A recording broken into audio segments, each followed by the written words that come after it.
விவசாயிகளின் கண்ணீரை துடைத்தவர் எடப்பாடி பழனிசாமி என்று முன்னாள் அமைச்சர் ஆர்.பி. உதயகுமார் தெரிவித்துள்ளார்.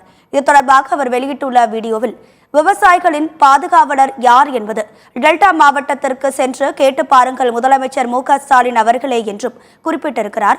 விவசாயிகளின் கண்ணீரில் இருந்தபோது அவர்களின் கண்ணீரை துடைத்தவர் எடப்பாடி பழனிசாமி என்றும் தெரிவித்துள்ளார்.